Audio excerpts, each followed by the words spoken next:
सर्वांना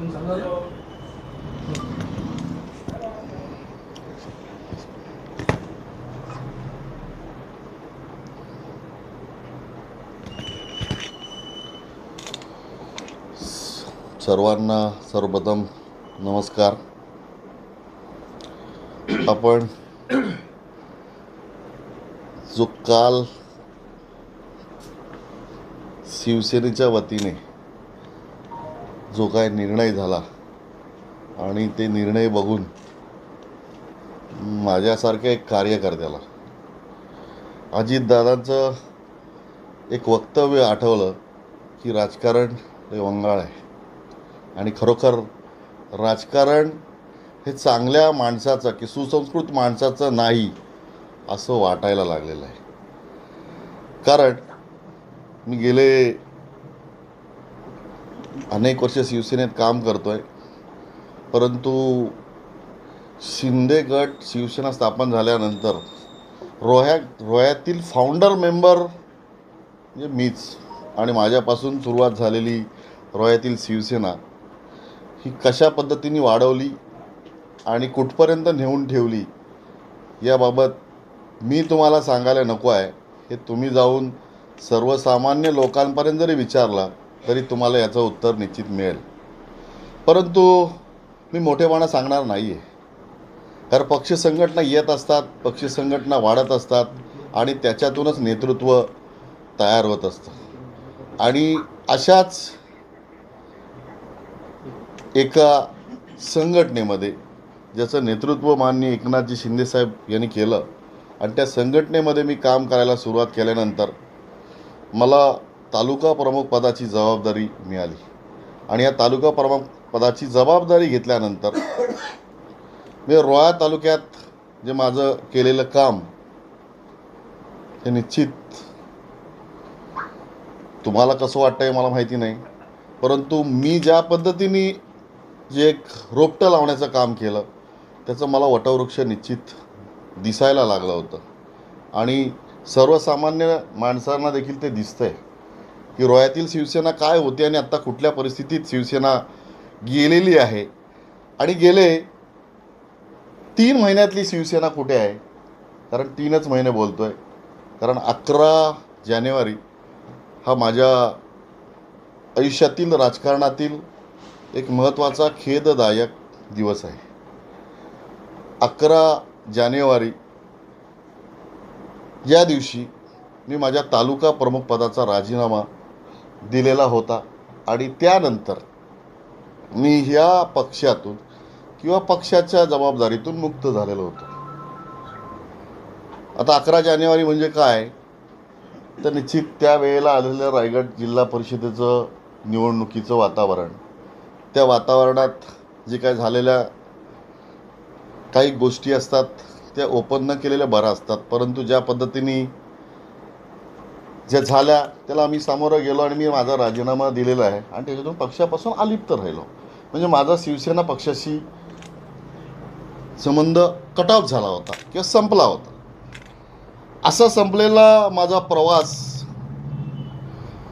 रायगड जिल्हा परिषदेच्या 3 दिवस आधी म्हणजे मतदानाच्या 3 दिवस आधी माझे नेते माननीय भरतशेठ गोगावले आणि जिल्हा प्रमुख प्रमोदजी घोसाळकर यांनी माझ्यावर खांद्यावरती, मी न्यूट्रल आहे बघून किंवा मी शांत आहे बघून, माझ्या खांद्यावरती एक उपजिल्हा प्रमुखाची जबाबदारी दिली आणि त्याचा विभाग होता श्रीवर्धन मतदारसंघ. काय की दक्षिण रायगड जिल्ह्याचा मी उपजिल्हा प्रमुख म्हणून मला त्यांनी जबाबदारी दिली आणि त्या जबाबदारी मला दिल्यानंतर निवडणुका संपल्यानंतर आज मला असं वाटतं की निवडणुका संपल्यानंतर आज बघितलं तर फेब्रुवारी मार्च संपला आणि एप्रिल आला आणि कालचा दिवस होता माहीत आहे तुम्हाला काय? कालचा दिवस म्हणजे 1 एप्रिल. That is a April fool. काय that is a April fool. आता एप्रिल फुल कसं काय तुम्ही विचाराल, काय झालं एप्रिल फुल? एप्रिल फुल म्हणजे तर कालची तारीख 1 एप्रिल होती. त्या दिवशी झालेली पत्रकार परिषदेमध्ये माझे माननीय जिल्हा प्रमुख राजा केणी यांनी माझी पक्षातून हकलपट्टी केलेली आहे असं त्यांनी जाहीर केलं. परंतु ही हकलपट्टी कायदेशीर आहे की नाही याबाबत जर मी पक्ष कार्यालयाकडे अपील जर केलं तर मी वकील म्हणून सांगतोय की मी ते अपील 100% जिंकणार आणि मला पक्ष त्याच पदावरती काम करायला लावणार. कारण ज्या क्षेत्राची जबाबदारी ज्यांच्यावरती नाही आहे, ज्यांना अधिकार नाही आहे, त्या क्षेत्रामध्ये दुसऱ्यांनी येऊन लुडबुड करायची काही गरज नव्हती. कारण माझं जिल्हा प्रमुख हे प्रमोदजी घोसाळकर आहेत. समज मी दक्षिण रायगड जिल्हा प्रमुख प्रमोदजी घोसाळकर आहेत. त्यांनी ती कारवाई माझ्यावरती करायला पाहिजे होती असं माझं स्पष्ट मत आहे. या उपरही मी उपजिल्हा प्रमुख असल्यामुळे मला शिवसेनेचे आमचे सचिव शिवसेनेच्या सचिवांनी माझ्यावरती कारवाई करायला पाहिजे होती असं माझं स्पष्ट मत आहे. हे कायद्याच्या बाजू आहेत. कायद्यामध्ये मी जाणार नाही आहे. कारण त्यांनी मला राजा केणींनी मला जो काय हकलपट्टीचा मार्ग दिला आहे त्याच्यामुळे मला पक्षातून घालवलं आहे. तर मी त्यांचं निश्चित आभार व्यक्त करेन की त्यांनी मला काल एप्रिल फूलच्या दिवशी बाहेर केलं आहे. आणि आजचा दिवस आहे हनुमान जयंती. काय आज आहे हनुमान जयंती. त्यामुळे मला एक संजीवनीचं बळ आज निश्चित मिळणार आहे. आणि ते संजीवनीचं बळ घेऊन मला म्हणून सांगितलं. आज बघा पाऊस देखील आला की काय आलं हे सगळं बघितलं तर निसर्गाचा हे जर बघितलं आज तर निसर्गाने देखील त्याच पद्धतीने साथ दिलेली आहे. याचा विचार की मी त्याच्यावरती मी आज खरोखर सांगतोय की मी कोणावरती टीका करणार नाही आहे. मी कोणाला दोषही देणार नाही आहे. काय फक्त जी काय कारवाई केली ती बेकायदेशीर आहे, चुकीची आहे. परंतु त्या कारवाईचं मी मनापासून स्वागत करणार आहे. कारण या रोहा तालुक्यामध्ये नवीन कोणाला तरी शिवसेनेचं नेतृत्व करायला संधी मिळेल आणि नवीन शिवसेना ही जोमाने चालेल आणि जोमाने दिसेल वाढलेली त्या नेत्यासाठी माझ्या निश्चित शुभेच्छा असतील. कारण मी एक मूळचा कट्टर शिवसैनिक आहे. मी 2008 पासून पहिला शिवसेनेत माझा पक्ष प्रवेश 2008ला झाला. तेव्हाही तालुका प्रमुख होतो. त्यानंतरही असंख्य काम केलेत आपण सगळ्यांनी बघितलेलं आहे. त्यामुळे अति खोलवरती न जाता जो दिलेला आहे जो ज्या पद्धतीने माझ्यावरती जी जबाबदारी दिली किंवा मला जो त्यांनी सांगितलेलं आहे की तुम्ही बाहेर जा पक्षातून हे निश्चित येणार आहे. काहीतरी काय माहिती मी आहे पॉझिटिव्ह माइंडेड. काय मी प्रत्येक गोष्ट पॉझिटिव्ह घेतो. म्हणून तुम्ही सगळ्यांनी बघितलं आहे मी कामगार संघटना काढली तरी पॉझिटिव्ह होतो, एकटाच होतो. मी पक्षात गेलो तरी एकटाच होतो. मी वेगवेगळ्या पद्धतीने वेगवेगळ्या क्षेत्रात काम करायचं गेलं तर मी पॉझिटिव्ह जी येतं त्याला मी पॉझिटिव्ह समजतो. जे होतं ते चांगल्यासाठी होतं. आणि आज जे होणार आहे जे काय राजा केणी यांच्या माध्यमातून जे माझ्यावरती ज्यांनी जे काय करण्याचा प्रयत्न केला आहे ते देखील चांगलंच आहे असंच मी म्हणणार आहे. काय परंतु केवळ कुठेतरी लोकांमध्ये संभ्रम असायला नको आहे. कारण त्याच्यात थोडेसे कुठेतरी असं वाटतं ना आरोप काहीतरी करण्याचा प्रयत्न केला आहे. कारण कुठल्या तरी याचा आलं आहे की रोहा नगरपालिकेचा माझ्यावरती पराभवाचं ठपका ठेवून माझ्यावरती कारवाई केली. मला एक तुम्ही सांगा, आता सगळेजणच पत्रकार बंधू आहात. रोहा नगरपालिकेची निवडणूक ही नोव्हेंबरमध्ये झालेली निवडणूक आहे आणि आजचा महिना आहे एप्रिल. आता रोहा नगरपालिकेच्या निवडणुकीमध्ये पराभव झाला. मी बाकीच्या अलिबाग विचारणार नाही, मुरुड विचारणार नाही, पेण विचारणार नाही, मी श्रीवर्धनभर विचारणार नाही, बाकी विचारणार नाही. काय परंतु जो पराभव झाला त्या पराभव होऊन झाले 6 महिने. किती झाले? 6 महिने. पराभवानंतर माझी झालेली उपजिल्हा प्रमुख पदावरती मिळालेली बढती बघा. सगळ्यांनी विचारपूर्वक करायला एक गोष्ट आहे. पराभव झाला असता तर मला त्याच दिवशी पराभवाचा तुम्हाला हे करून मला सांगितलं असतं तुमच्यावरती कारवाई करण्यात येत आहे, पराभव झालेला जबाबदार तुम्ही आहात. आणि साहेब ह्या सगळ्या गोष्टीसाठी रोहा नगरपालिकेत आपण किती होतो? हे देखील बघणं गरजेचं आहे. शिवसेना पक्ष रोहा नगरपालिकेत आपल्याकडे किती नगरसेवक होते, उमेदवारी कोणाला द्यायची, कशी द्यायची, कधी द्यायची आहे, कोणापुढे द्यायची याच्यावरती बोलणार नाही.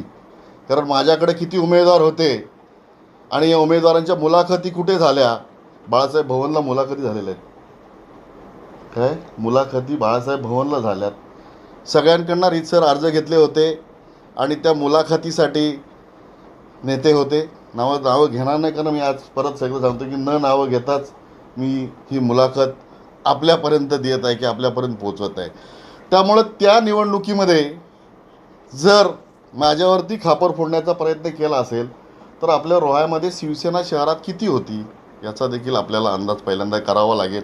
आणि तुम्ही तर सगळे रोह्यातलेच आहात, नवीन नाही आहात.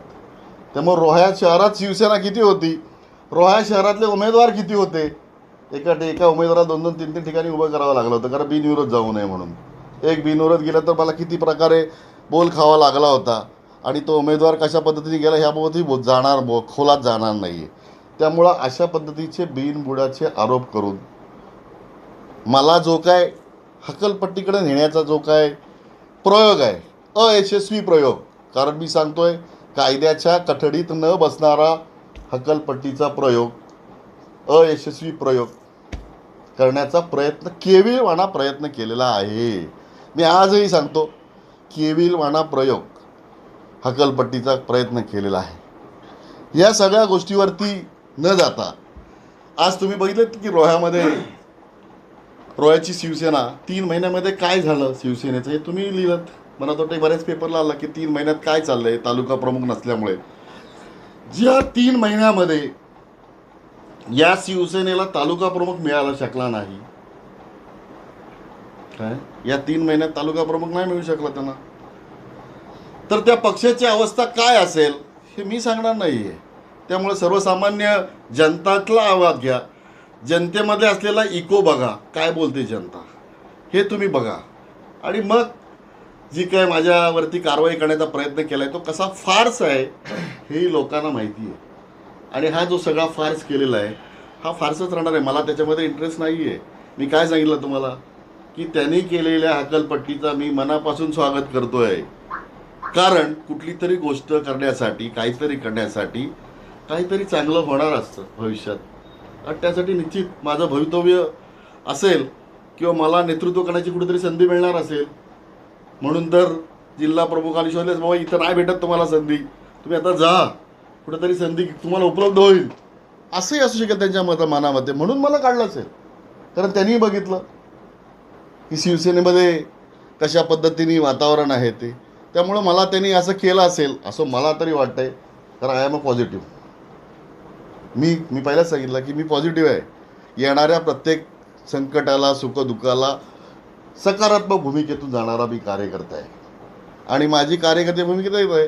त्यामुळं मला जे काय त्यांनी सांगितलं आहे त्याचं मी स्वागत करतो आहे. कारण त्यांनी दाखवलेल्या दिशेमुळे माझ्या नेतृत्वाला दिशा मिळेल आणि रोह्याला एक नवीन नेतृत्व अजून मिळेल शिवसेनेच्या माध्यमातून. त्यामुळं तेही एक पक्षासाठी चांगलं असेल असं मला तरी वाटतं आहे. त्यामुळं ज्या ह्या गोष्टी आहेत त्याच्यावरती अति खोलवरती न जाता मी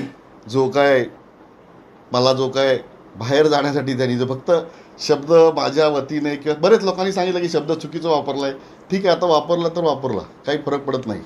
कर नाही त्याला डर कशाला, काय कर नाही त्याला डर कशाला, आपण काय केलेलंच नाही आहे. त्यामुळे घाबरायचं काही गरज नाही आहे. आणि जे काय सांगितलं आहे तेच आपल्याला मान्य करायचं आहे. काय जे सांगितलं की तुम्ही जा, आय एम रेडी, जाणार आहे. कुठे जाणार आहे, काय जाणार, यासाठी नेक्स्ट पार्ट. नमस्कार, जय हिंद, जय महाराष्ट्र.